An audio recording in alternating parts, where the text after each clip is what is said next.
There's a lot of talk on the internet, and a lot of people have this and think it's great. This is the Weifeng WF717AH tripod head.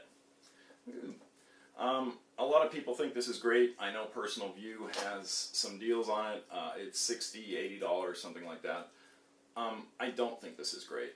I think it's okay, and it is the tripod head that I'm going to use on my slider. And one of the reasons for that is it's just kind of constructed to work on a slider. The arm comes off rather straight. It does have a turning base on it, so you can spin on the base once it's locked in. It's pretty good for being on a slider. However, well, let's go over what I like about it. When you get it in the mail, and you're probably looking at a picture right now of how stupidly they packed this. I don't know, to have it constructed like that in the package. Fortunately, it didn't take any damage in the packaging. When you get this, as usual on this China stuff, it gets no instructions, no nothing. So you're kind of left to your own devices to figure out if there's anything a little odd to figure out. When you get it, it looks very impressive. It's mostly metal except for the knobs that are plastic. It's very heavy. It feels like it could support a tank. I'm sure it can support quite a bit of weight, but here's the deal. It does have a lock on the pan, and it does have a drag knob to affect the dragging of the tilt up and down. This also telescopes out to a ridiculously long length. I have no idea why you want this one this long, but, well, I'm not going to do it. But it goes out really long. It goes out almost twice this length.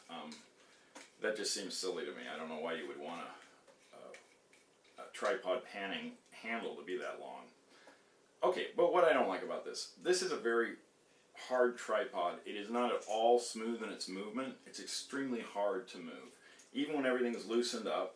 And as you loosen these knobs, you will feel and sense a kind of grinding inside. And you can turn it, it's a lot better when it's under load than that, but you can turn it and you can tilt it, but it takes quite a bit of force in either situation. Now, there are a couple of guys on the internet that took this thing apart, and what's in here is a whole mass of really thick grease inside.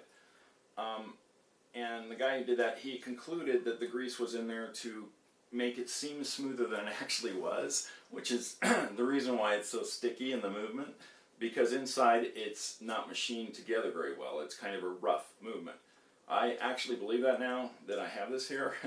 I think it does feel very thick and hard to move.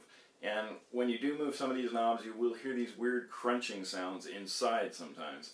And that's because I think it's metal on metal, and it's just not built very well. It's not machined very well. But for its price, it's kind of hard to beat. It is the one I'm going to be using to support my Blackmagic on the Weifeng slider, which we're going to see in a moment.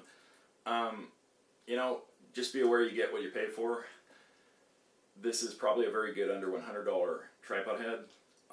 I wouldn't want it to be my everyday tripod head. I think it would just bother me because it's just not smooth and it takes too much force to move it. Okay, so that's it for these two things. By the way, like I said, a lot of people sell this with the Weifeng slider.